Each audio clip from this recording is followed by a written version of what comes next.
የሚል ነበረ። እኔ ደግሞ አልተዋጠልኝም። ስላልተዋጠልኝ ያው እንደምታውቀው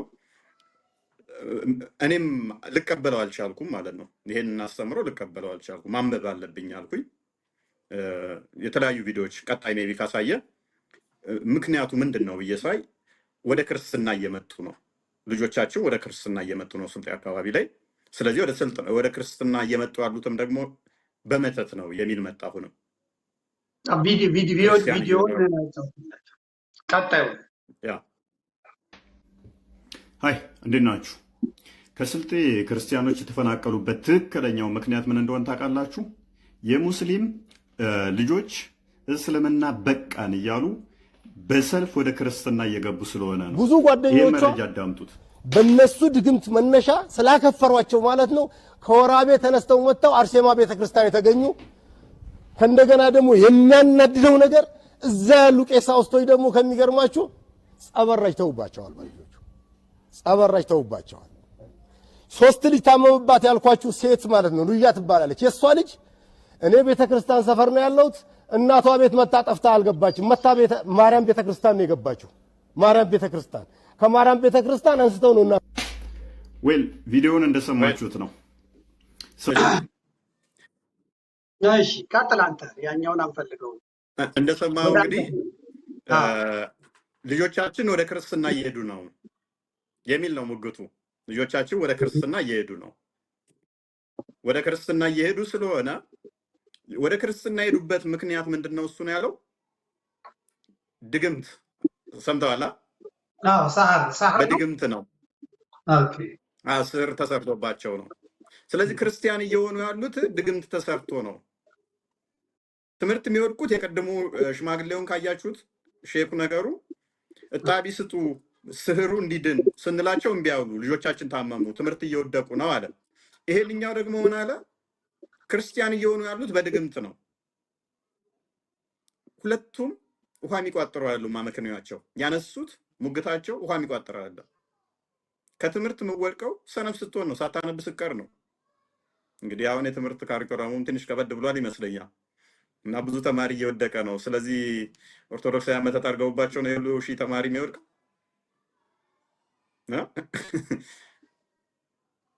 እንደ ሀገር አቀፍ ብዙ ተማሪ ይወድቃል አሁን 12ኛ ክፍል ላይ። ኦኬ ስለዚህ እንደዛ ነው ብለን እንትን ማለት እንችላለን። የትምህርት ሚኒስቴር እንደዛ አድርጎ ነው ካላነበብክ ወድቅ ትችላለህ። በደንብ ካጠና ደግሞ ታልፋለህ። ስለዚህ ሙግቱ ብዙም አልተዋጠልኝም ነበረ። ወደ ክርስትና የሚመጡት ደግሞ እንዳይመጡ የማሸማቀቂያ መንገድ በመተት ነው አለ። የሚታመሙትም በመተት ነው አሉ። እኔ በእስልምና ከዛ በኋላ ሳጠና ማንኛውም እምነት ህመም በአላህ ፍቃድ ነው የሚሆነው፣ አላህ ነው በሽታን የሚያመጣው ይላል። እንደዛ ከሆነ ታዲያ እንዴት ነው እሱ እኛ መተት አደረግን እኛ ሳመምናቸው ልንባል ምንችለው? ጥያቄ ፈጠረብኝ። ሐዲሳቸውን ሳነብ እንደዛ ነው የሚለው። ሌላኛው ደግሞ እንዳልኩ ወደ ሃይማኖት ሰው የሚመጣው ከመጣ በኋላ ጸበል ታሞ ሊመጡ ይችላሉ። ሜይ ቢ ብዙ ቦታ ላይ አይተሃል ብዬ አስባለሁ። ጸበሎች ቦታ ላይ ሙስሊሞች በጣም ብዙ እህቶቻችን ይኖራሉ። በጣም ብዙ ናቸው ያሉት። እንደውም እነሱ ናቸው በዛ የሚፈወሱት። አይተኸዋል? ታምር ይደረግላቸዋል። ጦጦ ማርያምም ሸንኮራ ዮሐንስም ስትሄድ ብዙ የእስልምና እምነት ተከታዮች ከክርስቲያኑ በዛ ሁኔታ አምነው ይጠመቃሉ፣ ይድናሉ፣ ስለታቸውን ሁሉ ያስገባሉ። ድኛለሁ። ቁልቢ አንተ እንደውም የሐረር መላሳ ነኝ ትለለ እንዴ? አዎ ቁልቢ ላይ ታዲያ ስለትዘው የሚሄዱት እነሱ አይደል? ብዛት ትክክል ብዛት ነው ያላቸው። ስለዚህ ይህንን ስታየው ሰው እምነት ቦታ መጥቶ ሊድን ይችላል። በየትኛውም ቦታ ላይ ጠበል መጥቶ ይረጫል። ካህናቶቹ አንተ ታመህ ሆስፒታል ሄድክ ታመህ፣ ዶክተሩ ያንተ ስራው ምንድን ነው? ማከም ነው። እየደማህ መጥተህ ደምህን ካላቆመ ወይንም ደግሞ ልሞት እያልክ ኦክሲጅን አጥሮ ኦክሲጅን ካልሰጠ ዶክተሩን ተወሰዋላ። ካህን ውስጥ ታዲያ ጸበል ቦታ ጸበል እንዴት ረጫቸው ልጆቹን ብሎ በጣም ሲንገፈገፍ አይተዋላ። ታመው መጡ እነኛ እህቶች፣ ጸበል ቦታ መጡበት። እንዴት አይረጫቸውም? ማለት አሰብኩት። ታመው መጥተዋል እነኚህ እህቶች፣ ጸበል ቦታ ነው የመጡት። ጸበል ረጫቸው። የዚህን ያህል ክርስቲያኑ እንዲፈናቀል፣ ንብረቱ እንዲጠፋ፣ አካል እንዲጎድል የሚያደርግ ስራ ነው ይሄ? ታመህ ቤቴ መጥተህ እርዳታ ጠይቀኸኝ እርዳታ በመስጠቴ ቤተክርስቲያኔ መቃጠል አለበት? አካል መጉደል አለበት? የኔ እርዳታ በማድረጌ? ጸበል እንዴት ረጫችሁ? ልጆቻችንን ጸበል ረጩብን። ታመው ልጆቻችን ቤተክርስቲያን ሄደው ጸበል ረጯቸው ካህኖቹ። በጣም የሚያናድደው የሚያሳዝነው እያለ በጣም ተበሳጭተው ሲናገሩ ካያቸው ተሰብስበው ሁሉ ይናገራሉ እየጮሁ ጸበል ልጆቻችንን ረጭተዋል። ልጆቻችን ታመው ቤተክርስቲያን ሄደው አሰብኩት፣ አወረድኩ። ሳየው ምንም ውሃ የሚቋጠር አይደለም እያነሱት ያለው። ጣቱና የአርሴማ ቤተክርስቲያን የተቃጠለችው በዚህ ምክንያት ነው። አዎ እጣቢያችሁን አንጡና በጣቢያችሁ ልጆቻችን ሲታጠቡ ይድናሉ ያሉ አካላት ጸበል ልጆቻችንን ረጩብን የሚለው ነገር አሁን ሊስማማልኝ አልቻለም። በእኔ እጣቢ የነሱ ልጆች ሴጣን የሚድን ከሆነ ማለት ሴጣናቸው የሚወጣ ከሆነ ወይም ድግምት የሚወጣላቸው ከሆነ ካህኑ እጣቢ ጸበል ሲረጫቸው ካዳም ለምን ትበሳጫለህ? እንደው አያድንም፣ ውሃው ምንም ትርጉም የለውም ብትልም እንኳን ኖርማል ውሃ ነው፣ በቃ ኤችቱኦ ነው፣ ውሃ ነው፣ ምንም ሊያደርግ አይችልም።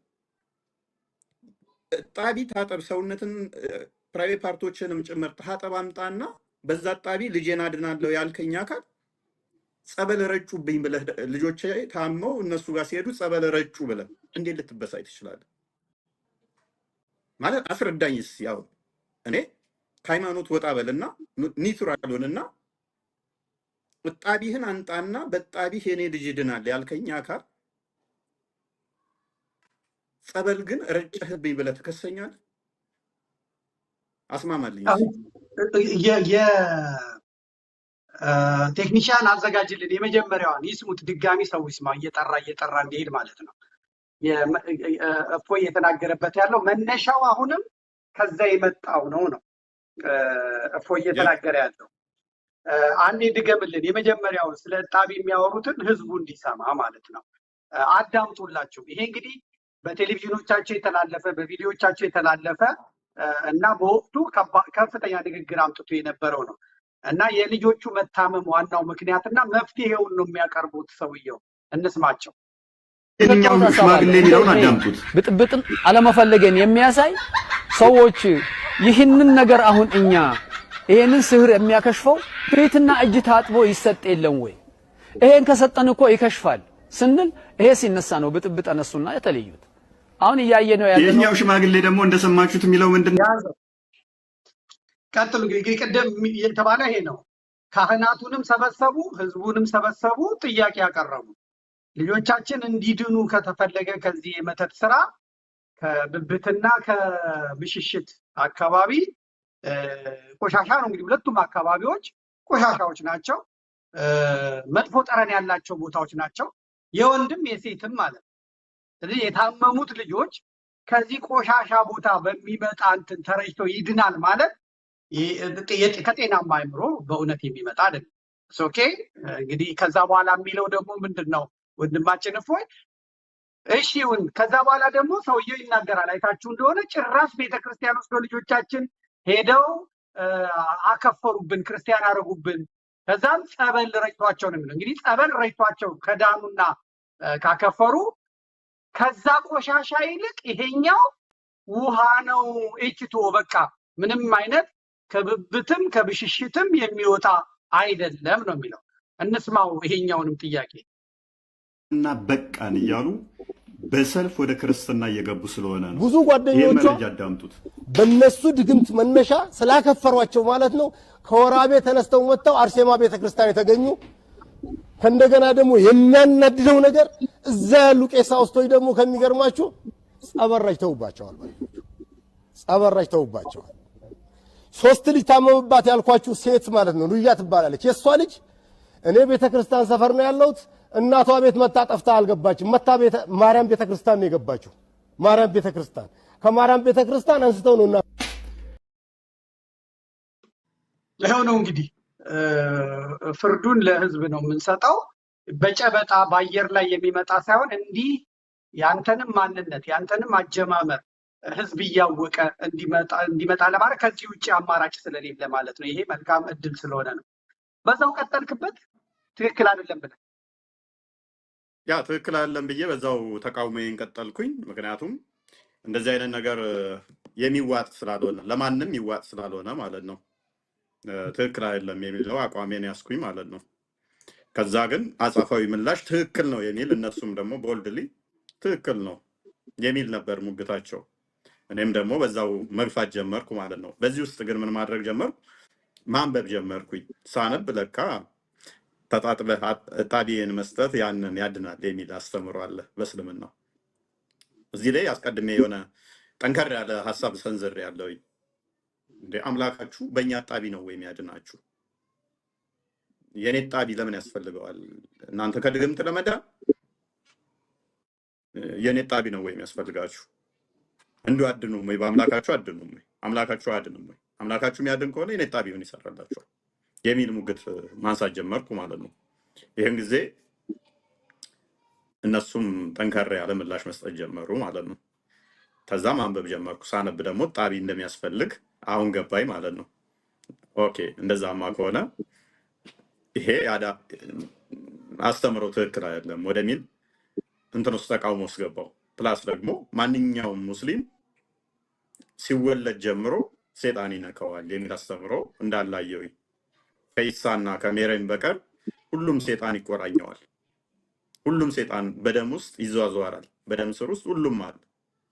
እንደዛ ከሆነ ለምንድን ነው ሴጣን ለማስወጣት እንደምትሉት? ማንኛውም ሰው ሁሉም ሴጣን ካለበት ተብሎ የሚታመን ከሆነ ድግምትም እንደዚህ አይነት ነገሮች የሴጣን ስራ ከሆኑ አስተምሮቱ ራሱ ሴጣንን ኢንቫይት ያደረገ ስለሆነ የሚጋብዝ ከሆነ በቃ ምንም እኛን መውቀስ የለባችሁ አስተምሮቱ ችግር ነው የሚል ሀሳብ ውስጥ ገባው። እዛ ውስጥ ያንን እያነሳው አንዳንድ እንትን ሙግት ውስጥ ገባው ማለት ነው። ይህን ጊዜ እነሱም ጠንከር ያለ ምላሽ መስጠት ጀመሩ። እኔም ማንበብ ጀመርኩ። በዚሁ ቀጠልን ማለት ነው። የሚገርም ነው። ስለዚህ መነሻው ይሄ ነው። በቃ ማንም እንዲያውቅልን የምትፈልገው ይሄ ነው። እንቀጥልና ፕላትፎርሙ እንግዲህ ተፈጠረ። በፊት ፌስቡክ ነበረ፣ ከዛ በፊት ነበረ፣ አሁን ቲክቶክ መጣ። ወደ ቲክቶኩ ዓለም ተቀላቀልክ። በዚህ በቲክቶኩ ውይይት ላይ ከመጀመሪያው ጀምሮ ስትመጡ እንግዲህ ወደዚህ ውይይት ገባችሁ። ከነዛም አካባቢ ጠንከር ያለ ጥያቄ መምጣት ጀመረ። እናንተም ማንበብ ጀመራችሁ። የላከህ አካል አለ፣ ግፋበት፣ በዚህ በኩል እኛ እንረዳሃለን ያለ ተቋም አለ። ከኦርቶዶክስም ይሁን ከፕሮቴስታንትም ይሁን ከካቶሊክም ይሁን ከክርስትናው ዓለም በተቋም ደረጃ ይህንን ያንተን ሙግት ይዞ የመጣለ። ምክንያቱም ከዛ አካባቢ በተደራጀ መልኩ ስለሆነ የሚመጣው። ከዚህ አካባቢ ወደ ቲክቶኩ ዓለም ከገባ በኋላ ምን ገጠመ? ምንድነው ፈተናዎች የመጡት? የመጀመሪያው አካባቢ እንዴት ነበር? መሀል ላይ እንዴት ነበር? በኋላስ እንዴት ነበረ? በዚህ አካባቢ የገጠሙህን ነገሮች እስቲ ንገረን፣ ከተቋማቱ ጋር አያይዘ ማለት ነው። ምክንያቱም ብዙ ሰዎች ነፃ ማውጣት አለብህ፣ ወይም ደግሞ ያሉትን ምስጋና ማቅረብ አለብህ፣ ክሬዲት መስጠት አለብህ። ያደረጉህም ካሉ ወረቀት ሰጥተው ማህተም መጥተው ልጃችን ነው ብለው የላኩህ ካሉ፣ አንተ አሁን አመጣጥህን እየነገርከን ነው፣ የራስህ ነው፣ በራስህ የገባሁት ነው የምትለው። ግን ካለ ደግሞ መታለፍ ስለሌለባቸው እድሉን እሰጥሃለሁ። ያ እንግዲህ ከዛ በኋላ ምንድነው በዚህ ውስጥ ይሄ ነገር ተጀመረ። ከዛ አካባቢ የተለያዩ መልእክቶች ይደርሱኝ ጀመር። ከዛ በኋላ ከስልጤ አካባቢ ላይ ከወራቤ ከስልጤ እንደዚህ ምን ያህል ፈተና ውስጥ እያለፉ እንደሆነ ጫና ምን ያህል እንዳለባቸው የተለያዩ መረጃዎች ይደርሱኝ ጀመር። እንደዚህ እየተባሉ ሂቢሌት እንደሚደረጉ የማሸማቀቅ ስራ እንደሚሰራ። ስለዚህ ያ ነገር ነፍሴ ላከችኝ ማለት ነው። ነፍሴን የፈጠረው ክርስቶስ እሱ ላከኝ ማለት ነው። አይ ድምፅ ልትሆናቸው ይገባል የሚል ማተም መጥቶ ላከኝ። እሱ ማተም መጥቶ የላከኝ ክርስቶስ ነው። በደሙ ማተም መጥቶ ለእነኚህ አካላት ወንጌል ያስፈልጋቸዋል፣ ስለዚህ ልነግራቸው ይገባል፣ ልኬሃለሁ አለኝ ማለት ነው። ስለዚህ የእሱ ማህተም አለብኝ። ስጠመቅ ቅዱሱን መንፈስ የሰጠኝ እኔም ደግሞ እንድመሰክርለት ግዴታ ሆነብኝ ማለት ነው። ባለማወቅ አጋንንትን ጋብዘው አይ እጣቢያችሁን አንጡ አጋንንት ለማውጣት የሚሉ ስሙ አጋንንትን እንደሚያርድ አጋንንትን እንደሚያባርር የእሱን ስም ማስታወቅ እንዳለብኝ ተሰማኝ ማለት ነው። ስለዚህ ትልቁን ክሬዲት የሚወስደው የላከኝ ክርስቶስ ይሆናል ማለት ነው።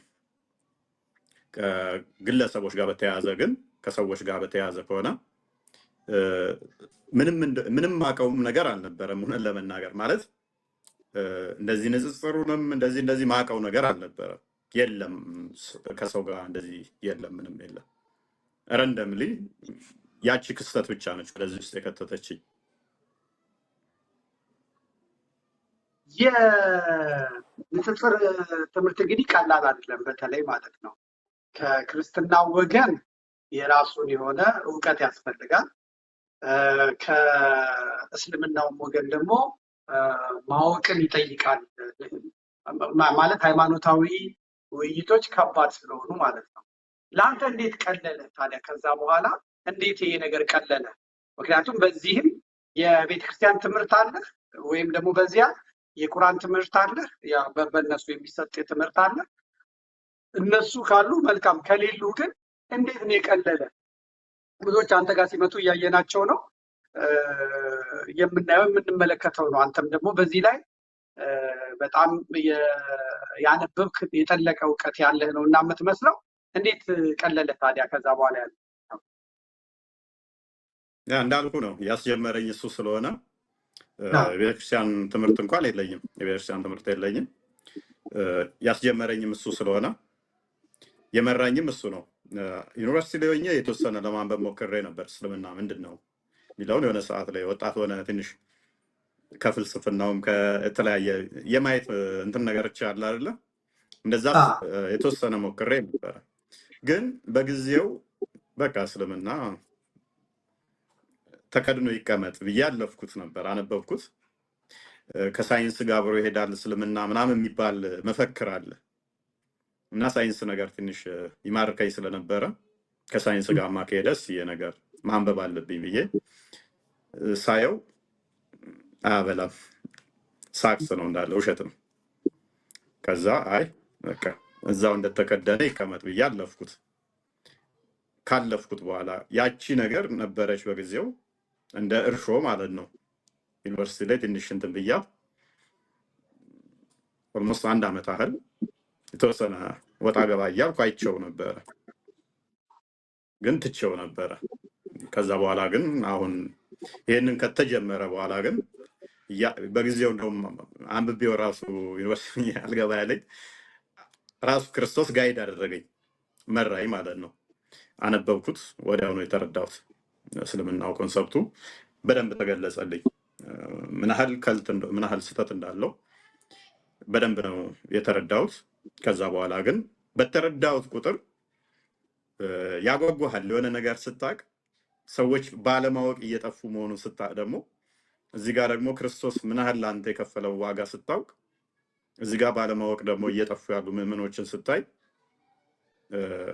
ትጓጓለህ ለእነሱ ለማሳወቅ። ዕለት ዕለት አዳዲስ ነገር ለእነሱ ለማሳወቅም ትናፍቃለህ። ስለዚህ ዕለት ዕለት ማንበብ ትጀምራለህ። ዕለት ዕለት ማንበብ ጀመርኩኝ። በዛ ውስጥ ከፍ እያለ መጣ ማለት ነው። ወደ ላይቭ መግባት አስቀድሞ ቪዲዮ ነበር የምንመላለሰው። ከቪዲዮ መመላለስ እነሱ የሚመልሱልህ አለ። እኔ ማነሳቸው ነጥቦች ይኖራሉ፣ እነሱ ይመልሳሉ። እኔ ማነሳቸው እነሱ የሚያነሱት ይኖራሉ። እንደዛ እየተመላለስን በዛ ውስጥ ቀጠልን ማለት ነው። እስከዛ ውስጥ ንጽጽር የሚሰሩ ልጆችንም ምናምን አላቅም፣ እውነት ለመናገር ነበረ ዝም ብዬ ነበር ቪዲዮ የምመላለሰው። ሌሎች መኖራቸውን ምናምን አላቅም። ማስፈራሪያዎች ምናምን በጣም ይመጣሉ። የኛዎቹ መረተው እንደዚህ አይመለስም ምናምን ይሉኛል። ንጽጽር የሚሰሩም ናቸው። አክቹዋሊ አሁን ላይ ነው ያወቅኳቸው። በፊት ላይ አላውቃቸውም። በውስጥም መጥተው ትክክል አይደለም እያደረግክ ያለኸው፣ ቪዲዮን አጥፋ፣ ፎቶን ደብቅ ምናምን ይሉኛል። ምንድን ነው የሚሉኝ?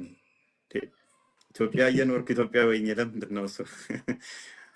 በርበሬ እወዳለሁ፣ በርበሬ በልተህ ቆፍጠን ትላለህ። እና ማለት እውነት የሆነ ነገር እያወራሁ ለምን ነው የምደበቀው? ሌባ ነው የሚደበቀው። ለምን ነው የምፈራው? ምንድን ነው የሚያስፈራኝ? አልዋሸሁም። መጽሐፉን ያነበብኩት እና ተደበቅ፣ ፊትህን ደብቅ፣ ቪዲዮ ደብቅ ምናምን ሲሉ ምን ማለት ነው? ይሄ ነገር ብዙም አይገባኝም ነበረ። በኋላ ላይ ነው የተረዳሁት። በሚገርም ሁኔታ ይሄ የንጽጽር ትምህርት በውጭ ሀገር የተለመደ ነው። እንግሊዝ አካባቢ አንድ ፓርክ አለ። እዛ ውስጥ ማንኛውም ሰው ሄዶ ሲፈልግ በፖለቲካ ሲፈልግ በሃይማኖት ከዛ ውጭ አይችልም። ከዛች ፓርክ ውጭ ከዛ ውጭ አይችልም። ዲቤቶችን እናያለን፣ ክርክሮችን እናያለን። አብዛኛዎቹ ደግሞ በዚህ በንጽጽር ስራ ላይ የሚሰሩ ክርስቲያን ከእስላም ጋር ሆነው የሚሰሩ በአብዛኛው ከእስልምና የመጡ ሰዎች እስልምናውን ስለሚያውቁት መልሰው ክርስቲያን ከሆኑ በኋላ ቻሌንጅ ለማድረግ አይከብዳቸውም። የኖሩበት ስለሆነ ስህተቱንም መልካም ጎኑንም ስለሚያውቁ ማለት ነው። በኢትዮጵያ ግን በዚህ በኦርቶዶክሱም በፕሮቴስታንቱም አካባቢ የተለመደ አይደለም፣ ከቋንቋም አንጻር ማለት ነው። እስልምና የተስፋፋበትም የስነ ጽሁፍ እንትኑም በአረብኛ ስለሆነ ያንን አጥንቶ በዛ በኩል ተዘጋጅቶ መልስ ለመስጠትም ችግር ነበረ እና ለአንተ ከባድ የሆነውን ይህንን የቁርአንን እንደገና የሀዲሳቱንና የተፍሲር የምትላቸው ጓሚ ይመስለኛል እነዚህን ነገሮች የምታጠናበት ከዋናው ከአረብኛው ነው። ለአንተ ቀሎ የምትመለከተው የትኛው ነው? አረብኛውን የማንበብ የመተርጎም እድሉን አግኝታል? ቋንቋውን የመማር ለአንተ እስልምናውን እንድታውቅበት የረዳ ቋንቋ የትኛው ነው? ያ ቋንቋውን ለማወቅ እንግዲህ አስቸጋሪ ነው። ተመሰረቱ ካላደክበት ገና መማሩ። እኔ ያው እንዳልከው አንተ ከእስልምና የመጡ ሰዎች እስልምናን ቻሌንጅ ቢያደርጉ ብዙም አይከብዳቸውም። ከዛው ስለወጡ ቁርአኑን ቀርተው ስላለፉበት። እኔ ወረዲ በፊት ክርስትና ውስጥ ስለነበርኩኝ ወደ እስልምናውን ተስትል አማርኛውም አይገባህም። ባይዘ አማርኛውን ቁርአን ብታነበው ራሱ አትረዳው ምንድን ነው እያለ የሚለው። አንዷን አያ ለማንበብ ብዙ ተፍሲሮች አሉ። እነኛን ማታነብ ከሆነ አንድ መጽሐፍ አንብብ አይገባህም። አሁን ዶክተሮች እንደዚህ ሆኑ አሉ። ብዙ መጽሐፍ አንብቤ ያለው ይገባኛል፣ ይሄ ምንድነው አይገባኝ ይላሉ። ጀምሩና ማለት ነው የሆነ መጽሐፍ አንተ ከተሰጠ ከመጀመሪያ እስከ መጨረሻ ካነበብከው ወይም ፓርት ቱ ብሎ ይቀጥላል እንጂ ትረዳዋለህ። አንዱ ፓርት ዋንን ትረዳዋለህ። ይሄ ግን እንደዛ አይደለም። ለእያንዳንዷ አያ የተለያየ ተፍሲሮች አሏት። ምንም የተብራራ ግልጽ አይደለም። ግን ውስጡ ስገባ ግልጽና የተብራራ ነው ይላል። እንደ መጽሐፍ ቅዱስ ለምሳሌ ዮሐንስ ወንጌል ምዕራፍ 1 ብትል በቃ ትረዳዋለህ። ፍሎውን ጠብቆ ነው የሚሄደው። ምዕራፍ 2ንም አውዱን ጠብቆ ትረዳዋለህ። ነሰሰርሊ የሆነ እንትን አያስፈልግም። ትርጓሜ ምናምን ብዙም ሳጥር ትረዳዋለህ ብዛት። ቁርአኑ ግን እንደዛ አይደለም። እያንዳንዱ አይገባህም ምን እንደሚል። ስለ አበበ ጀምሮ ስለ ጫላ ይቀጥላል። ስለ ሙሐመድ እያወራ ስለ ሙሴ ይቀጥላል። ቁጥር 1 ስለ ሙሴ ነው እያወራ ያለው። ቁጥር 2 ደግሞ አበበ ነው። ምንድን ነው የሚለው ትላለህ። ስማቸውን ወለላይ ጠቅስ ይችላል። አንተ ነብይ ወይ እንደዚህ እንደዚህ እንደዚህ ይላል። ማን ነው ያ ነብይ? አይታወቅም። ስሙ አልተጠቀሰም። አንተ ነብይ እንደዚህ እንደዚህ እንደዚህ ቁጥር 2 ላይ ደግሞ ይላል። ቁጥር 2 ደግሞ ሌላ ነው። ሁለቱ ጋርም ስማቸው አይን አልተጠቀሰም። ይህንን ነው የምታገኘው። የደ ተፍሲሮች ከጊዜ በኋላ የመጡ ናቸው። እንግዲህ ተፍሲሮቹ ሙሐመድ ከሞተ ከ100 ዓመታት በኋላ የመጡ ናቸው። ከ300 ከ400 ከ700 ዓመት በኋላ የመጡ ናቸው። ሙሐመድ ከሞተ በዚህ ውስጥ የመጡ ናቸው። ግን ቁርአኑ ምን ይላል መሰለ? ግልጽና የተብራራ ግልጽ ነው። ለሁሉ ነገር ምላሽ ያለው የተብራራ ነው ይላል። ስታነበው ግን ምንም ግልጽ አይደለም። አስቸጋሪ የሚያደርገው አሁን ክርስቲያኖች ቁርአንን አንብበው ለመረዳትም የሚያስቸግራቸው ምንም ግልጽ አይደለም። ምንም ግራ የተጋባ ይሆንብሃል። ሙሐመድ እንደውም በሀዲስ ላይ ሲናገር ቁርአን ከወንጌል ይልቅ 7 እጥፍ ግልጽ ነው ይላል። አሁን ኤክስፔክት የምታደርገው ከወንጌል 7 እጥፍ ከሆነ ግልጽ ከሆነ የምን ሙፈሲር የምን ተፍሲር ዝም ብለህ ብታነበው ይገባህ ነው የሚመስለው። 7 እጥፍ ግልጽ ነው ይላል። ከዘቡር ወይንም ደግሞ ከመዝሙረ ዳዊት ምን ያህል ግልጽ ነው ቢል ጥሩ መሰለ? 10 20 50 ሰው ይጠብቃል፣ 100 ይጠብቃል። 200 እጥፍ ግልጽ ነው ይላል። 200 እጥፍ ግልጽ ከሆነ ከመጽሐፍ ቅዱስ በቀላሉ አንብበው የምትረዳው ነው ይመስልህ። ስታነበው ግን እንደዛ አይደለም፣ ግልጽ አይደለም። ስለዚህ የግዴታ ምንድነው ተጨማሪ መጽሐፍ እንትሮችን ሪፈር በዛ ጉዳይ ላይ ሪፈር ማድረግ ይኖርብሃል ማለት ነው። ሞሮፍ ስለዚህ እኛ የምንጠቀመው ምንድነው እንግሊዘኛውን ነው። እንግሊዘኛ እሱን በብዛት እጠቀም ነበር። አንዳንድ ግን አስፈላጊ የሆኑ ደግሞ አረብኛ እንትን ተሆኑ አሉ ልጆች ታማክራለህ። ይሄ እንዴት ነው ሌላ ትርጉም ሊሰጥ ይችላል፣ በሌላ ሊተረጎም ይችላል የሚለውን እጠይቅ ነበር። በእንደዚህ አይነት ሁኔታ ነበረ ለመረዳት የማደርገው ማለት ነው። በጣም በጣም የሚገርም ነው። አድማጭ ተመልካቾቻችን ይህ ነጭ ነጯን ከዘመዴ ጋር የሚለው ሳምንታዊው በዘመድ ቲቪ የሚተላለፈው መርሃ ግብራችን ነው። እንግዳችን እፎይ ይባላል። እስካሁን ጥያቄዎቹና መልሶቹን በሚገባ እያስኬደ ነው ያለው። እንዴት እንደጀመረ እንዴት እንደመጣ ተናግሯል። የላከውም እንደሌለ በራሱ እንደተነሳ ከዛም በኋላ ወደዚህ እንደደረሰ እንደሰማችሁት እየመጣ ነው ማለት ነው። ከዘመናት በኋላ ግን በጣም ተደጋጋሚ የሚነሳው እፎይ ተሳዳቢ ነው፣ ፍጹም ይሳደባል እና ከእፎይ ጋር አንዳንዶችም ለመከራከር ይፈልጉና ፈልገን ስለሚሳደብ የእሱን ስድብ ላለመስማት ስንል ነው እንጂ የማይሳደብ ከሆነ ከእሱ ጋር ቁጭ ብለን ለመነጋገር ፈቃደኞች ነን የሚሉት። ትሳደባለህ? ስድብ ምንድን ነው? ያሉትን ነው የሚሉትን ነው የምጠይቅህ። የስድቡንም አይነት አላውቅም። እኔም እባላለሁ እና የስድቦቹን አይነት አላውቅም። ትሳደባለህ? አሁን ስድብ የሚለውን እንዳውዱ ነው የምንረዳው። አንዳንድ ሰው የኔ ቆንጆ ሲባል ስድብ ሊመስለው ይችላል። ቆንጆ አይደለሁም ብሎ ካሰበ የኔ ቆንጆ ያለኝ ወይንም ደግሞ ቆንጆ ያለኝ አስቀያሚ መሆኔን አውቆ ነው ቆንጆ ያለኝ እንጂ ቆንጆ አይደለሁም ብሎ ካመነ ሰድበኛል ሊልህ ይችላል። እንደ አስቀያሚ ብትለውም ደግሞ ያው አስቀያሚ ያለኝ ብሎ ሰደበኝ ሊልህ ይችላል። ስለዚህ ስድብ የሚሉት ነገር ምንድን ነው? እሱ ስድብ የሚባለው ነገር ምንድን ነው? ቆንጆ ስትባል ላድንቆ የሚውል ከሆነ መልሰ ለስድብ የምተረጉመው ከሆነ አገባቡ መረዳት አለብን ማለት ነው። እኔ የተጻፈን ነው ማነበው፣ የተጻፈን ነው እያንዳንዷን ማሳየው። ደጋግሜም ብያለሁ። ብዙ ጊዜ ላይ እንደዚህ አይነት ነገሮች ሲነገሩ ነበር። አሁን ላይ ኦልሞስት ነፍሶባቸዋል። እፎይ ይሳደባል የሚለው ነፍሶበታል። በፊት በማስ ይህንን በማጮህ ሰዎች ለእኔ ጆሮ እንዳይሰጡ የሚደረግ ፕሮፓጋንዳ ነበረ፣ እፎይ ይሳደባል የሚል ማለት ነው። በእርግጥ ስድብ ከተባለ እንግዲህ አስቸጋሪ ፓርቱ ምንድን ነው እንለዋለን። ሀዲሱ ላይ እና ቁርአኑ ላይ ያለው ያ ነገር ስድብ ተሳደባችሁ የሚያስበለን ከሆነ ማለት ነው። እንግዲህ ስታነበው ስድብ ይመስላል። ሀዲሱ ላይ ያለ፣ ቁርአኑ ላይ ያለ።